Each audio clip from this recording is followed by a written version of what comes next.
Welcome to House from Compassi podcast. This is Ahmed, And this is Benjamin. Welcome to podcast number 2. and today we have our second guest, Hajjar. Welcome, Hajjar. Hi, thank you so much for hosting me. It's very nice and good opportunity to be with you guys. Hi. Hi, hi, hi. Today we will talk about your journey to the Netherlands, but before that, we're gonna ask you to introduce yourself. Yeah, my name is Hajjar. I'm originally from Syria.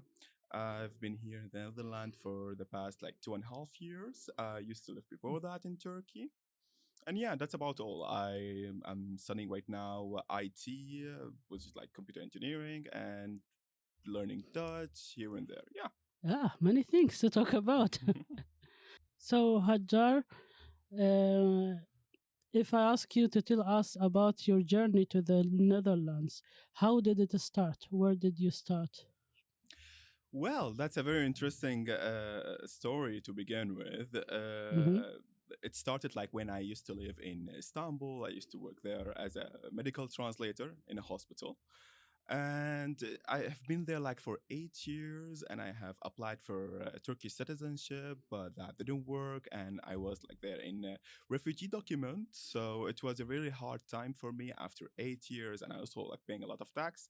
The government refuses to give me a resident permit or like a citizenship after all this time. So, and there was like a lot of voices from the government that they might send the Syrians back, which mean that I might lose everything at once. So I had always the idea in my head of to leaving to the Netherlands. I heard a lot of news about the country, and I really like the culture there.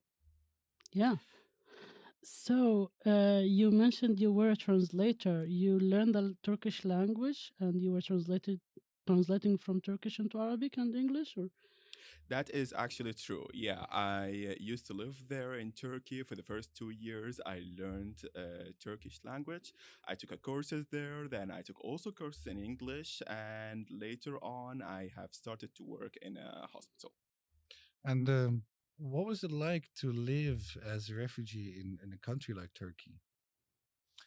Well, what can I say about that? It's hard if I might begin with that, because in there as a refugee you don't have a lot of rights, which mean like in my case I have been there for 8 years, but still if the office saw me in the street and they don't like my face, they can just send me back in to Syria without like letting me go and pack up my stuff.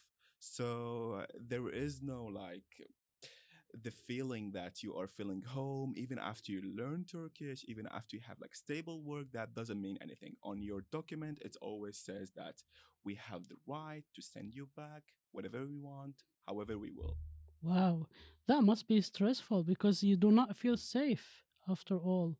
I mean, uh, I've been safe in terms of stability.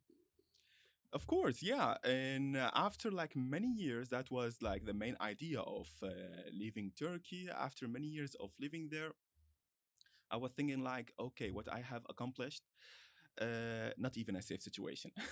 It's like Mm, not even a safe house or safe place or not even a document. Yeah. yeah, for spending 8 years. Wow. Hmm. That's a long time. Yeah, that's a long time. So that was the motive for you to go farther and to find another place to live in. So how did it go? What did you do to leave Turkey? Well, yeah, it started at one day. I had a very stressful day at work, and my boss actually very strangely started to threaten me that we could actually send a report and it might not go well for you. So you are like forced to work in here. And I was like, yeah, this is so complicated and maybe I can't take this anymore. So I started to ask like my friends and stuff, like how can I leave the country? And no one give me a clue. So I started to look on for social media to check up for, let's say, human traffickers. And this is like so illegal to find out and so hard to find out on social media. And those friends, were they from Turkey themselves or were they also refugees? Refugees, Turkish friends, Syrian friends, everyone that I know. I was just trying to collect some information, but it was almost impossible to get anything from them because, like, you're basically asking for something, it's illegal. Yeah. Yeah. You might end up in the prison. Yeah, if you share such information or you have such connection with such people like human traffickers. Also true. Yeah. So, and how did it go? If you can share with us Yeah, of course. about this, which is not a lot of people talk about this Mhm. type of information. Mm. Yeah, I find it very nice to share about that, to see the other side of the journey and the world, and how like my people think that they are something and they just end up in some other place. Like, I really find it interesting to talk about how people just looking for safe place and just like safe house. And when I see a lot of people like have a lot of things to do and they're like just depressed, I'm saying like, you're safe, you have a nationality, you have a Yeah. resident permit. What do Yeah. you Yeah. want for like this? And they just like don't understand me. It started when I was looking so deep in Facebook and in groups and like just asking and writing comments. And there is someone just like sent me a message with a fake name Hmm. and said like, hi there, I can help you, I can do that, but we take money and something like this. And I asked about the information and they said, well, you are in Turkey, right? So we're gonna go to the Edirne, and Edirne is like the place which is close to Greeks. Hmm. It's at the very like border of the Greeks. And he said like, from there we will start walking for like 7 days, or maybe it could go up to 10 to Greeks. And after that, maybe from Greeks, you can continue. Wow. 7 days or 10 days walking. Exactly, exactly. Yeah. Impressive. Okay. Continue. Yeah, and after that, because like I used to work in the hospital, I tried to reach up to my friends and see the doctors if there's like any medical issue before I leave. And at that time, I tried to reach up to my friends to ask for advice. What should I do? How should I live? And I start to pack up my stuff. And the person that I talk on Facebook said that you have to pay us 2,500 euro for the way. And then after you reach up to Greeks, you will see what you're going to do there. Did you have this money? Yeah, I had a lot. I had like saving money from the work. I believe that was like 4 years of saving from the hospital. Yeah, I used to save a lot of money to do something with it. So yeah. Like, how did you know that possibly it could have been a scam? They would ask 2,500 euros, which is a huge amount of money. Mm-hmm, mm-hmm. Um, were you scared for something like that, and how did you deal with it? Of course, of course. Like I thought that could be a scam or something, but you need to also understand the amount of despair that a Hmm. lot of people like have been there. My father always said that, okay, even if it's not a scam, you could just like end up dead or something. And I was like, yeah, I have been here for a long time, all my life. What I have done anyway. So staying here wouldn't be that much different. So the amount of despair always work in like taking maybe dangerous plans or so. So you had the money, Mhm. and thus seems the money were prepared for such a moment of a change in life. So, like you contacted this guy, and he gave you this amount of money, but only just to go to Greece, not more. Well, they have promised that after I reach Greeks there, I will. They will let me go. They will give me a guide to go to Athens, and the plan was that when I reach out to Athena, I can take a plane to or a flight to go to Belgium or Netherlands, one of those two. Okay. Because a flight from Greeks is way much easier Hmm. to take it like from Istanbul. Okay. So, and how did it go? Well, we started. I talked to that guy, and he told me that we're gonna meet at one place. I believe it was in 2022 at June. Mhm. So I packed up my stuff. Took a lot of like nuts, mostly as a food, light food stuff, and Mhm. also not so much water. But I had like a small backpack, Mhm. and then we met in one place in Istanbul, and it was so much like doing something dangerous. I met the guy. He said, "Okay, what you doing? Get out, get up!" And I met, and there was like a lot of people. They're always going for the Mhm. journey. I believe it was like 32 people. Damn. Yeah, Wow. 32 people are going with the same journey. And he said, "Now get into the car and go from Istanbul to Edirne." Mhm. And then after we reached up there, there was like the time that we need to pass up the borders. So from Edirne to the Greeks borders, if you want to pass it, there is some type of river. I'm not sure is it like 20 meters or something, but it's like a very high river that you need a boat to pass it. Uh-huh. Okay. And after that, we went there and we camped for 1 day or so. And we were waiting just for the right moment so we can just pass the river. And then the police of the border, the Turkish border, almost catched us, and we had to run for a long time on the Turkish border. And Mhm. after that, we slept for one night, and then we just like one day we were standing all together. We passed the borders, but it was so much scary. I believe I lost my jacket in the border, and that was like one of the worst thing that could happen because Yeah. I still have 6 or 7 days on the way. Yeah. Wow. Wait, so once you crossed the border, Mm-hmm. so basically you went to Greece. Mm-hmm. Um, I'm assuming that you didn't instantly go to the Netherlands, right? That There, is true. so what did you do in the meantime? Yeah, so you might think that you pass the Turkish border, and this is like where the story went great and it's great. Like did there like a taxi waiting for you to take to the? No, that's actually where the journey starts. Mhm. There, the guide that was with us, he told us now we will have to walk. So let me explain this. After you pass the river, you have to walk into the mountains for 6 days in order not for the Greek police to catch you and What? send you back.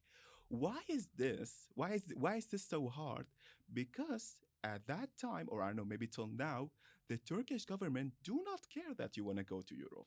They just like, even if they see you, that doesn't matter for them. This is actually true.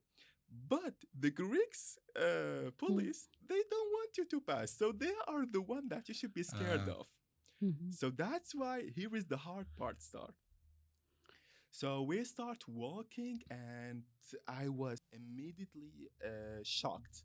I was immediately shocked from the situation that I was in because at the first day of our like starting walking, it was like 18 hour of walking, and that was a lot. This is really insane. 18 hours? Wow. That is actually true. Yeah.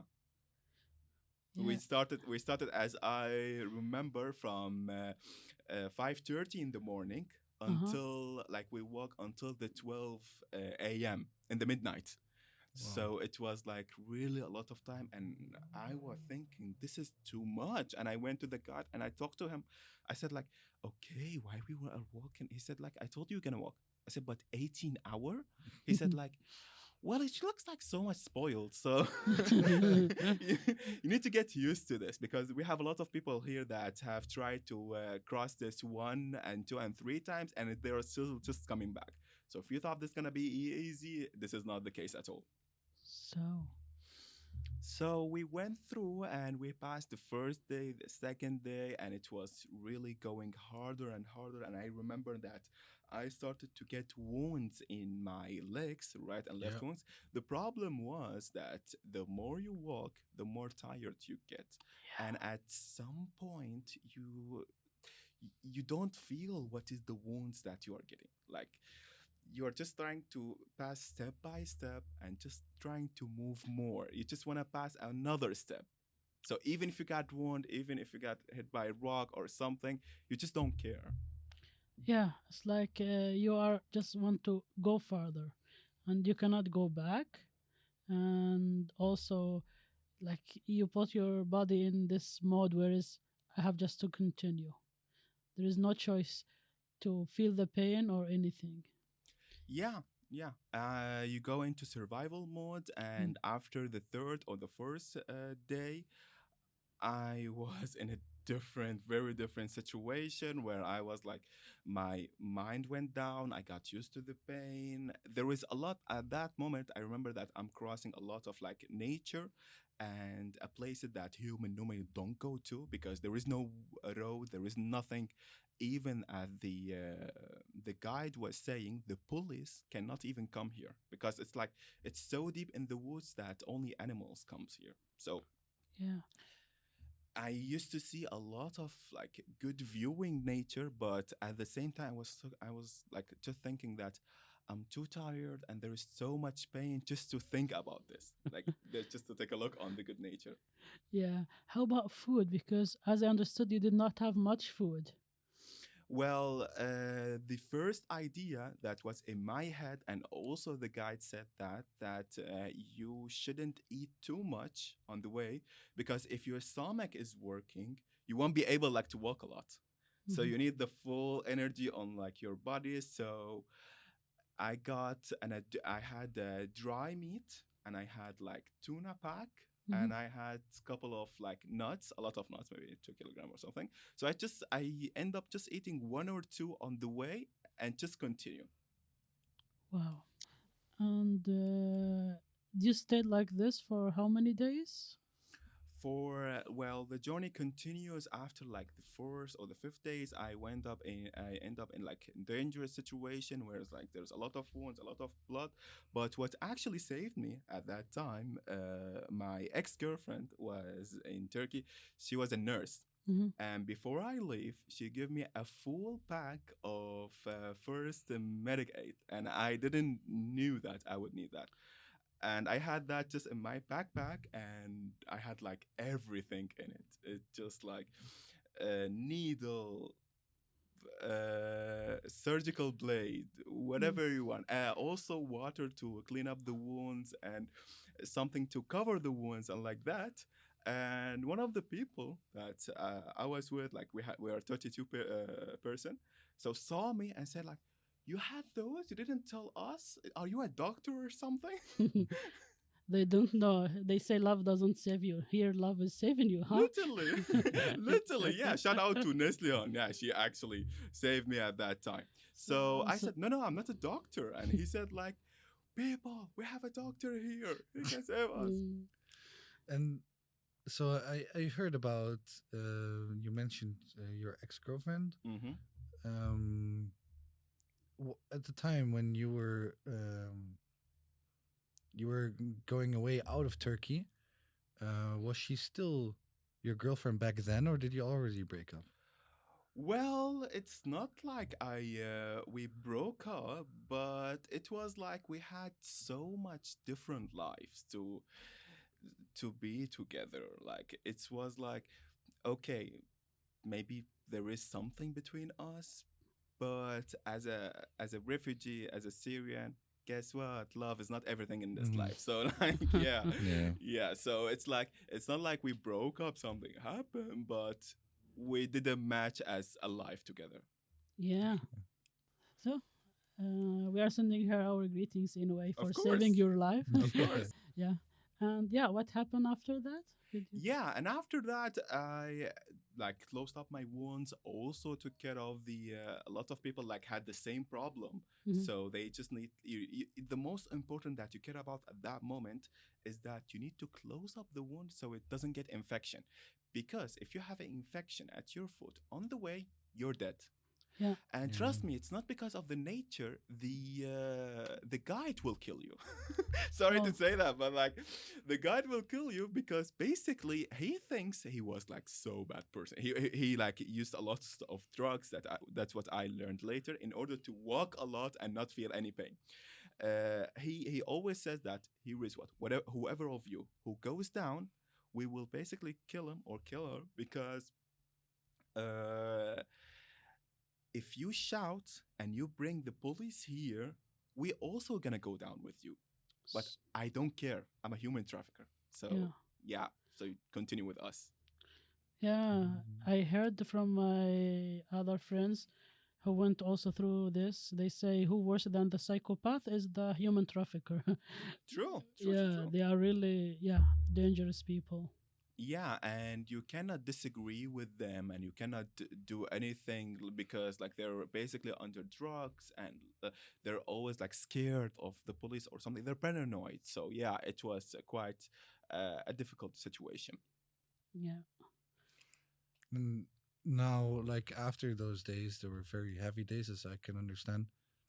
At some point, you went to the Netherlands. Yeah, yeah.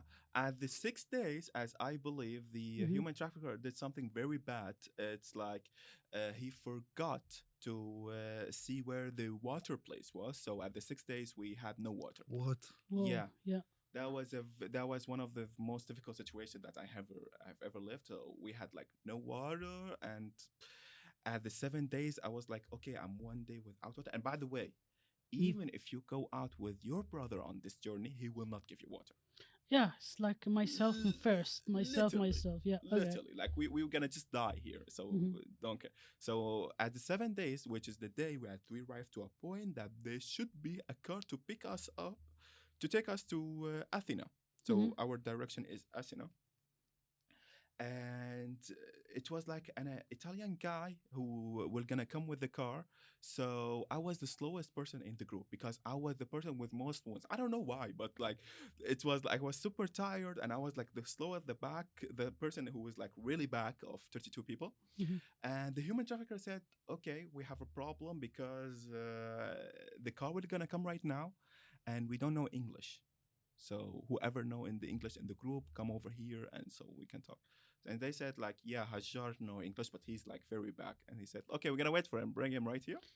Just because you know English. Yeah, English saved me. Actually, Yeah. science saved me. Education saved me. So yeah, I came and he said, "Do you know how to talk?" I said, "Yeah, of course." And I was like, my head was low. I was super tired because no water. I'm so tired. I have very much wounds, and even my clothes, I like my pants are like in blood. And I said, "Yeah, of course." So let's go. He said, "Yeah, we will go only together, me and you, just to meet him to make sure there is no one around." So I went and the car came. The guy was inside of it. He was like super scared, and he was like, I don't know, 50 or 60 years old, like that. Hmm. And when he came, the human trafficker, he told me, okay, ask him. We're gonna bring like 20 people to get into the car. Are you okay with that? I said, yeah. I looked at him and I said, do you have water? Yeah. I said, "Do you have water?"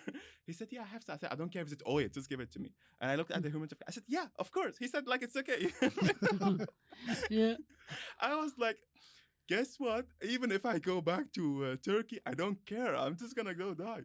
And he said, "Like, yeah, of course." He gave me the water. I told him like, "There is 20 people gonna come." He said, "Yeah, but make it fast." Mhm. So, So they came. It was like a small van, yeah, and we are like 20 people inside of it. wow. Don't ask how. Like it's like the strategy was a person over a person over a person. You say 20, but there were 32 people. There was another car gonna come by, Ah, so we Mm. divided to two. Okay, Uh-huh. the first one take the most because it's van. The other one, but finding a car there, like it would be, as I heard, it would be so much expensive because like they pay 5,000 or 6,000 for Mm. the driver just to come. Yeah.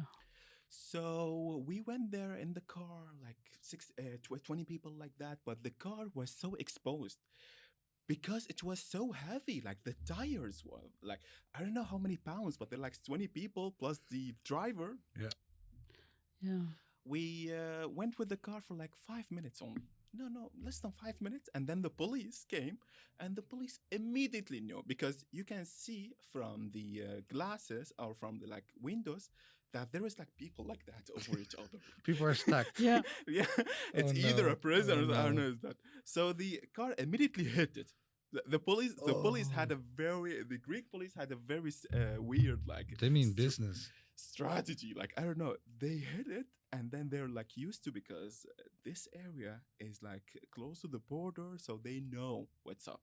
Hmm. Hmm. He went outside with the stick, with a very long stick, and there were like two policemen. Their strategy was exactly to take down as many as you can, like to hit the person, and then they fall down. So that's one out. So this is their strategy, but no guns, but like actually very long stick Mhm. and to Yeah. hit. Like they are hitting to kill? They're hitting to break you down Yeah, okay. because the idea was that we are 20, Mm-hmm. and if something went wrong, they're like two people. Ah, so It will be so they're also scared. outnumbered. So they. Exactly, they're outnumbered. So they are trying to take down as many as you can. So if you hit him, you break his leg and you take him down, that's the whole strategy. So the problem with me at that time was that because I'm the first person who went into the car, I'm the last person to get out. Oh Uh-huh, yeah. uh-huh. Yeah, exactly. So I was like the last person to get out. So the whole people they opened the door and like they were started to run, and the police were just like hitting a person. He go down and he gets up, and the policeman was just like trying to stay on the door. So they're running away. So like we are outnumbered, we're running away, and the time came where I need to go out. Mm-hmm. I saw the policeman that was like following them, following the other refugees that are like trying to run away. And so I saw a window. So on the right side of the car, there was like the woods, you can go inside of it. The left side, there is a police car. I get out, and the first thing I do, I went to the police car and I stand there. I was the only person who, like, I turned myself in, and he came so mad with me at the stick. He wanted. I said, "Wait, I surrender. What's going on?" I raised my hands up, and I said, "I surrender. Stop it. What's he doing?" He did not understand English, Oh. Uh-huh. so he took me from my neck and put me on the ground, and like he just wanted to like cough me up. The one time English didn't save you.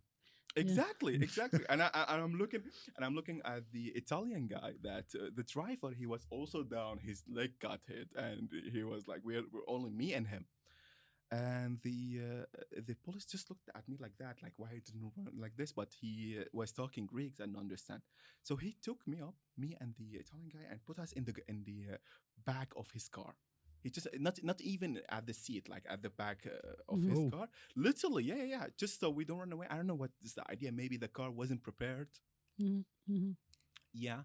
So right there, I'm like very close to that Italian uncle, and he was like, "Here is what: when we reach up to the police station, do not say that I'm the trafficker.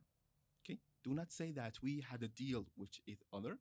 Say that you were on the street." And you find me very like in a weird way, and you told me to stop, and you went with me, so I don't get anything. Mhm. I was like we're 20.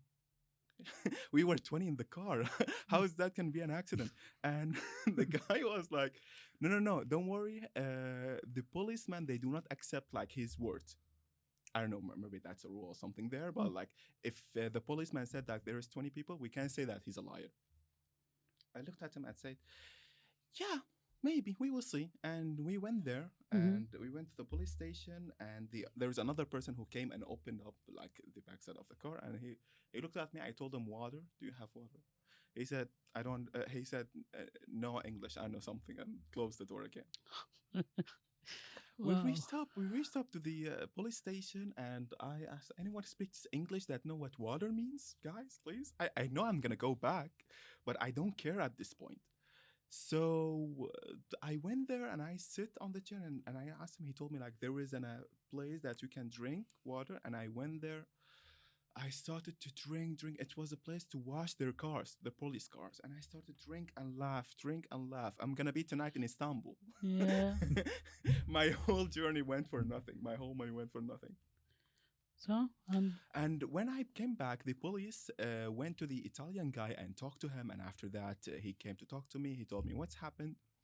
I looked him in the eyes and I said, he was a human trafficker. He was like 20 people right there. yeah. And we were in the car and they are in the woods. You can go and catch them. The idea here, if I did not told him the truth that he was a human trafficker, then he will think I'm the human trafficker. Uh-huh, yeah. That is a very general rule because Since like you know English. exactly. If you either the human trafficker or the refugee. So someone has to carry it. Exactly, exactly. Wow. And later on, I learned that they took him out because the organization that he's in hired a lawyer for him. So it was like a good move that I Mm-hmm. have done that. So yeah. And the policeman told me, okay, that's, he started to laugh and told me, like, yeah, that's cool because we saw everything. We have drones. So, so it's good that you told us the truth. And no worries, the other 20 people that left, and also the 12 that are behind them, we're going to catch them. Yeah. So I So said, they know about everything. exactly, basically. So they took me to the prison at the local prison of the police, and I saw my fellows came back, but we are in a separate rooms. As I understand, because of what I have done, I'm the only person who made it to the Netherlands of the 32. How come? Explain, please, because you are like the story is driving me crazy. To be Yeah, honest. yeah, yeah. The crazy part that I was the only person out of 32 who made it into Europe because I have stopped into the police car. The police has to make a situation to say that we catched a human trafficker and he had one refugee. Okay, because I was inside the car. Ah. So they cannot say that we haven't saw that. The police in Greeks actually say when they have catch someone on the foot, they say we haven't saw anyone. He did not came to here, and they just send him back to Turkey. Ah. Okay.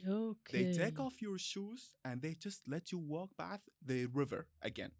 Mm-hmm. But Mm-hmm. because I was in the car, there was an European passport person as a driver, and they couldn't say that we haven't saw any witnesses there. So I was the only person in that car. So and they have a case, full case. We have a Exactly. trafficker and we have a refugee, and here is the case. And this is in order for them to send that guy to the jail, they have also to say you were there too. Exactly. I was like, yeah, because they need to say that there was a victim, Mm-hmm. and Mm-hmm. the judge have to like decide about that. So that was like the most accident thing that ever happened. And after that, the problem there was they told me because they need to make sure that everything is right and the judge have to say his word, I need to stay in the prison. Mm-hmm. So they sent me to a prison. It's like on the, as I understood it, in the borders between Bulgaria Mm-hmm. and at the Bulgaria and also Turkey at the, I don't know, triangle place. So they sent me there at the prison, and I spent there 2 months. 2 months. Exactly. And how was the situation in the prison? It was honestly very bad because the problem that I had at that time there, the food was so basic and it didn't change. It's like a rice in the afternoon. In the morning we have a bread and we have a butter, and in the evening we have, I don't know, beans or something. So there is no milk, there is no food, there is nothing. So the problem with me was my wounds that are like in my hands Uh-huh. and something, Mm-hmm. they are not healing up. Yeah, because you're not well nourished. They're eating. They are feeding you just to survive. Like. Exactly, exactly. So like I hadn't, like, I don't know, some proteins or milk or something. So my wounds did not cover up, and I was super fit. And I saw the doctor. I asked them for a doctor. They brought me a doctor, and he told me, "Yeah, I know what you want, but you don't have it here." Yeah. Yeah, so it was a little bit awful to be there. For after 2 months, they say, "Okay, your case is over. Everything's fine, but we're gonna deport you right now." I was like, why? It's all cool right now. After I made it all this time, and at that moment, I also remembered Mm-hmm. that it was super hard to reach up to my family. Mm-hmm. Like my family didn't know that if I was dead or not, because Wow. because Yeah, suddenly I I can Yeah. told them seven imagine. days. Yeah, and now I was like in the prison, and they don't know that. So I wrote my number for someone who was leaving the prison. I told them, please just call them and tell them that I was alive. So after that, I talked to the police after 2 months, and they told me we're gonna deport you. But Mm-hmm. here is what we do not pay for that. So we will ask you to nicely leave the country in 7 days. Okay, here you go. That's a good one. Yeah. Yeah, I exactly. will leave indeed in 7 days. Yeah, I'm not really loving it here.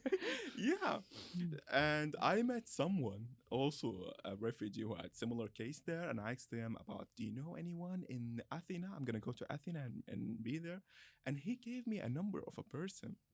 Mhm, He told me he can get you a passport, and also get a very similar person who looks like you in Europe, and maybe he can help you like there.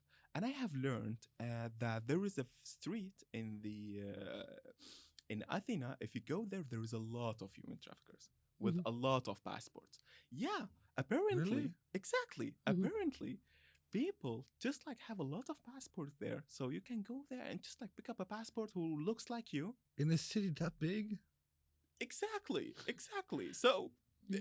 I don't know, but that was like a lot of people there. There was like the police was everywhere. So because I had like a paper that allows me to stay for 7 days, I was cool. Mhm. But there was a lot like a human traffickers there. Yeah. So I went that guy. I called him. It was at the Thursday in the evening. I told him, okay, what do you want? I told him. I said I'm on the way. That was like me on the way to Athena.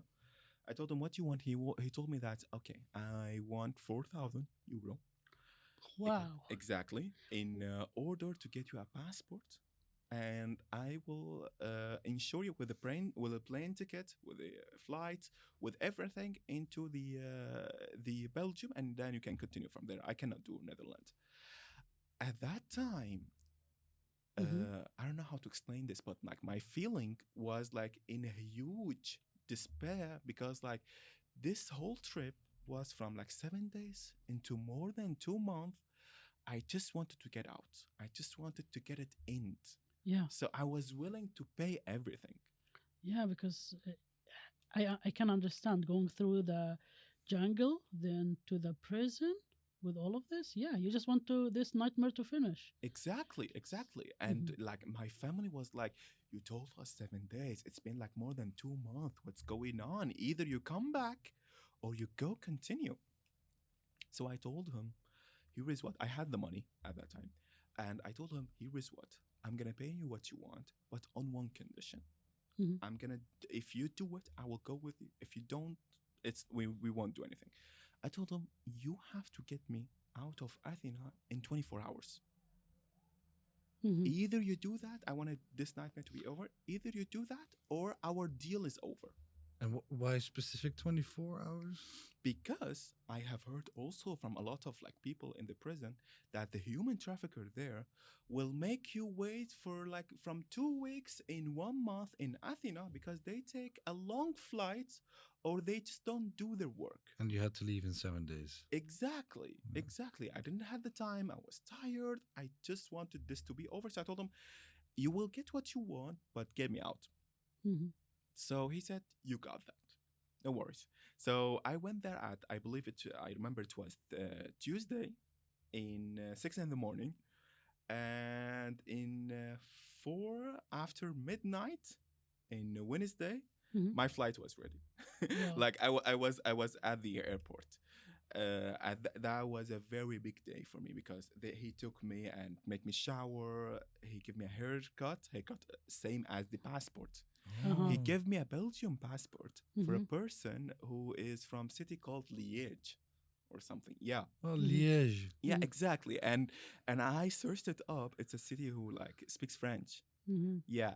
And I was like, okay, I don't know any French, but like I can try my best.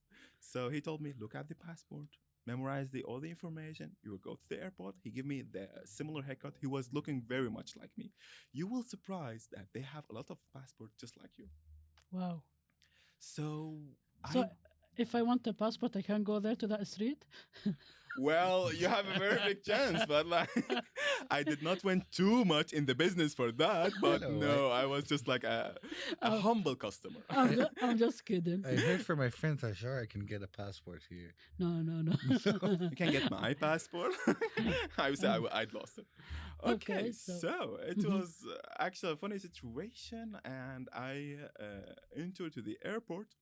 mhm, And I have noticed that my idea there was just to get the first thing that I need to go. The human trafficker told me, You go there, you sit in the cafeteria, you wait until your flight, and you do not go to the gate that goes to Belgium, that goes to Brussels, unless there is like really the time for it. Do not go early. Mhm. Just go there, get your like breakfast, and just wait.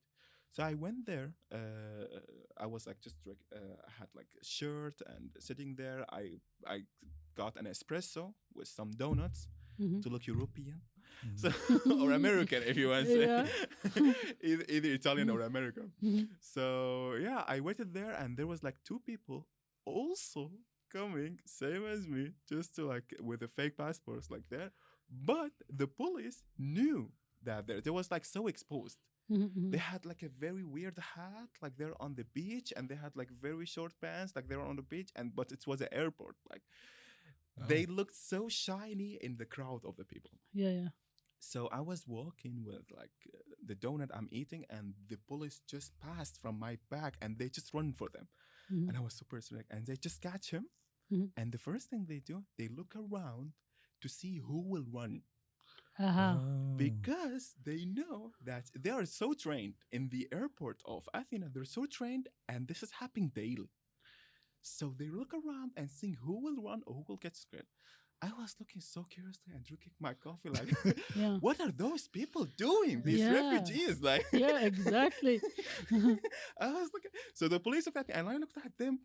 I'm just drinking espresso, and so it was cool. But they catched another two people. Mhm.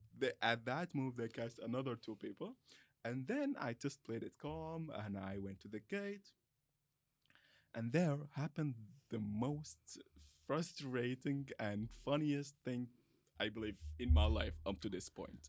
Tell us. I had my passport Mhm. and my ticket. I reached out there early, and I couldn't just like go back. I reached out by accident. I was just explaining the airport, and I reached out the gates, and I was early, Mhm. and that's a not very good thing to do. Mhm.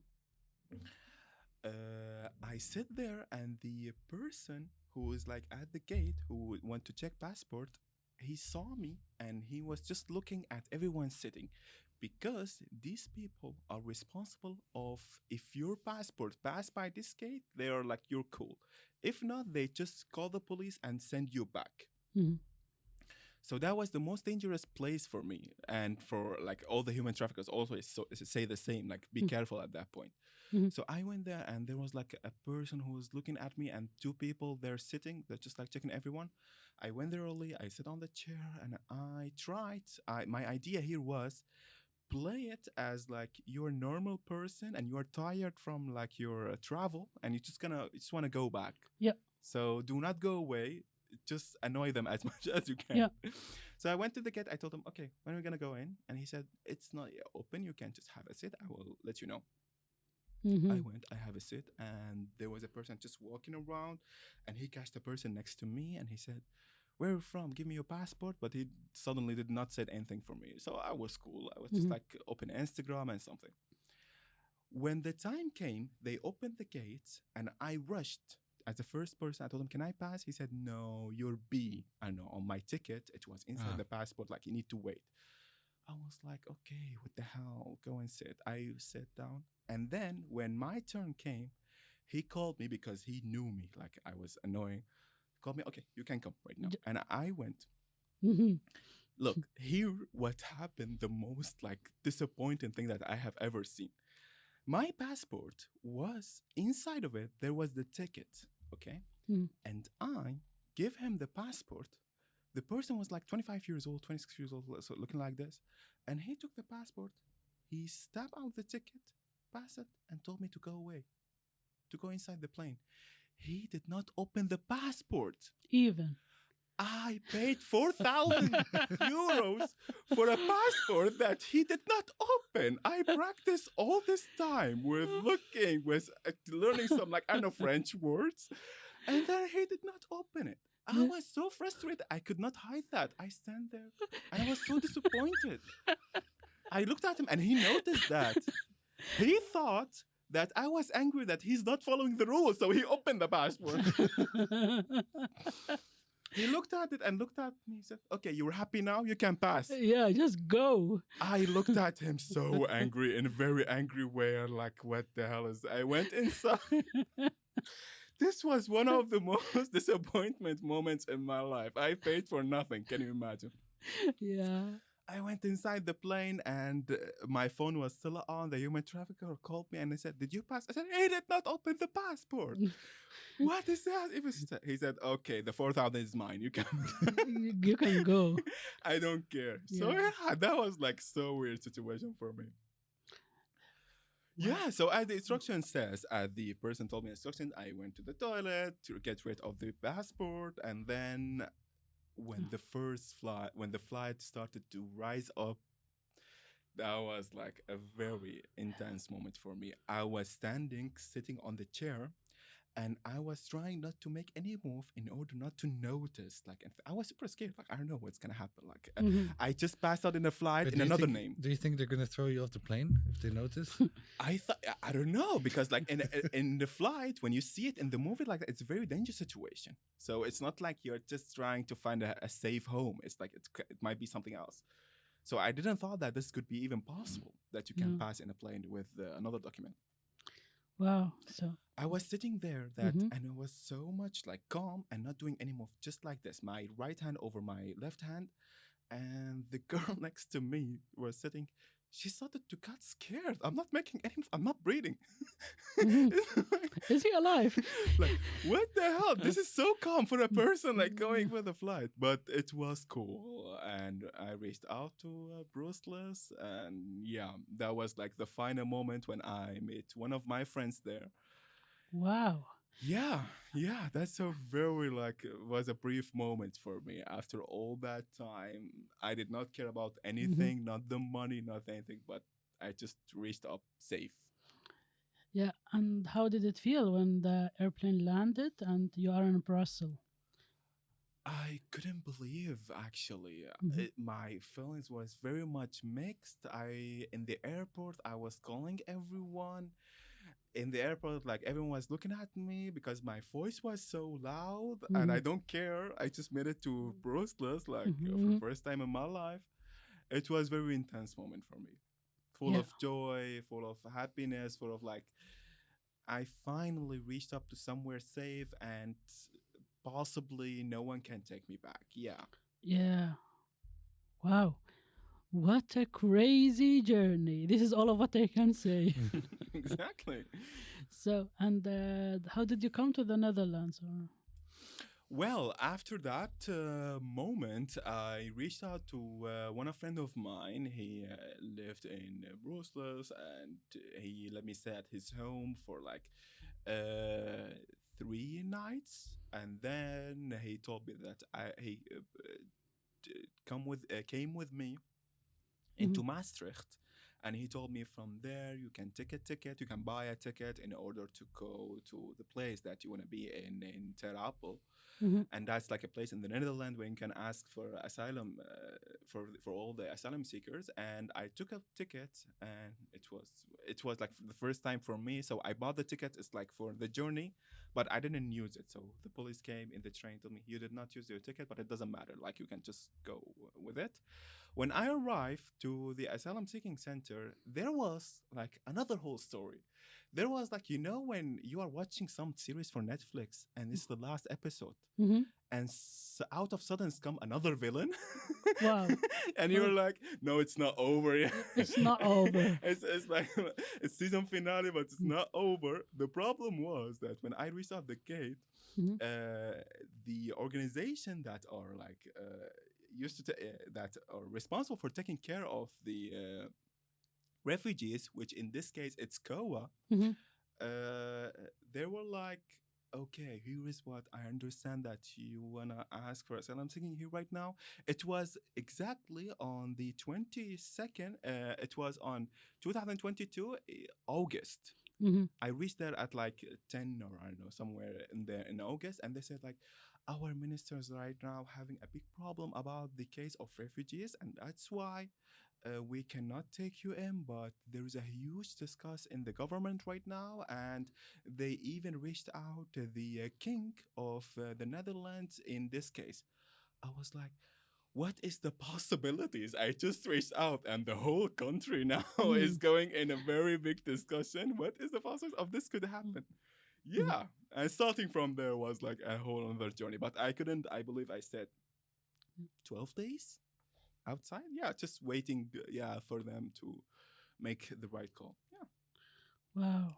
So you went through all of this, and when you also came to the Netherlands, you also waited for 11 days outside. Yeah, the idea there, I don't like to say this, but the idea there, unfortunately, because of all what I have been through, sleeping on the street was not the worst thing that happened to me. I I bet after all of what you said, yeah. Yeah, yeah. But I'm still so much happy, so much glad that we made it. Like, I made it. After all this effort, I could make it to somewhere safe. At one time of my life, I can say that I'm in a safe place. And shout out to the Netherlands, like, to give me a place to stay and place to live.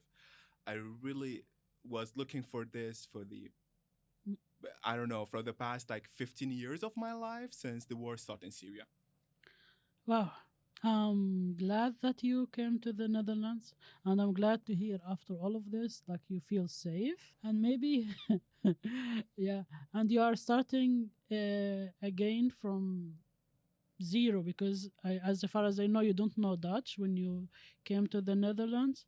How did it go? Like, and you had to go through the asylum procedure, which is, I know, painfully long. So, can you tell us a little bit on this, if you don't mind?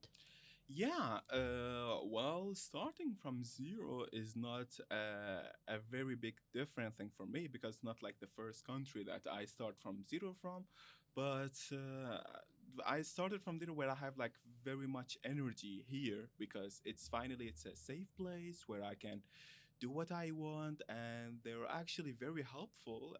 So learning Dutch now, I'm in the procedure into learning Dutch and having a safe place to think about that, to be able to move on with my life is a very big deal. So I think that being at zero for me is a very big deal because I was always below zero. Like, I was always the person who doesn't have even a document, or I don't know, you're Yeah. not allowed to get into the school in Turkey or something like this. So being at the zero was is a very exciting journey, and I still feeling the hope to go even more and more. I think you are a very resilient person. And if you were not, you would not be here talking to us, and you would not be our colleague because you volunteer with House von Compassi. That is true. Could you tell us more about your experience in House von Compassi? Yeah, House on Compassi as like one organization, a Dutch organization who help refugees and help the people here. Well, the first feeling about that, actually, many people don't know this, but the first motivation for me in order to, like, after I got the safe place, after I have a calm place, I have to have the chance to study and to do stuff, I really thought that can I like pay back or help people, or can I like join the people who want to help refugees or help anyone that who were asking for something. So being with House of Fonkompasi gave me a lot of like passion in order to do a lot of activity, help people, see what refugees want, pay back this country that welcomed me in the first place. So I do a lot of things now with Snuff and House von Compassi, and I'm still excited to do even more. Wow. And we are also excited that you are sharing all of this information and you are motivated to do more. Of Yeah. course. So, Hajar, I mean, first of all, thank you for sharing this beautiful story. I think the people at home are going to like it just as much as we do.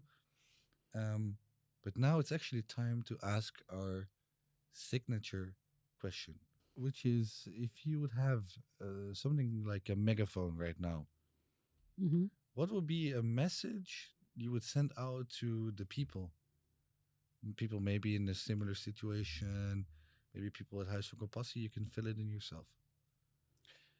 The one message that I could, if I could send it to the whole world so everyone can hear it across the world, because I really have to reach up to here and I'm contacting all my friends and I just tell them over and over is this: do not ever lose hope.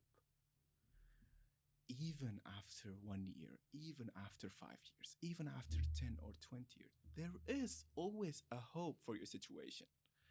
Because I have seen throughout my life in Turkey, in Syria, I saw a lot of people who is in the war, after the war, in the bad economic in Turkey, in the bad situation, they lost hope in humanity or lost hope in life and turned out bad and just like affecting everyone. And after I reached up here, I said like, no, there is hope, and never lose hope in being a good person, in helping people, in asking for help. So never lose hope. Thank you. Yeah, Oh, never lose hope. I think that matches your story. And we are almost done. So the last question is, would you like to share with us anything maybe we forgot to ask you about, or anything you have in mind? So this is your moment of saying whatever you want. Yeah, I think thinking about this, I think that the main reason that I came here and doing this podcast and talking to this is that maybe my story can inspire people that even if you have been waiting for a lot of time or long time, do not, please do not lose hope. Always ask for help. Always try to be better. Yeah, maybe that's the only thing that I would always say. Always, yeah, never lose hope. Never lose hope. Exactly. always, Yeah. always, never lose Lose hope. hope. Yeah. Exactly. As always. Yeah. Yes. So glad to host you.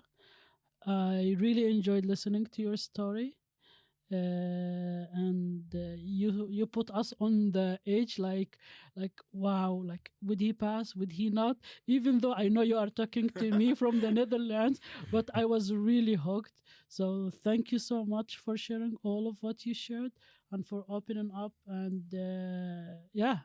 Thank you very much for hosting me. It was very nice time to be with you guys. A really big thanks. And for the people at home, more is coming. Of more course. more is coming. If you have such interesting story, you can always reach out to us so we can host you, welcome you. Thank you so much, people, and wait for the next episode. Yes, I can wait myself.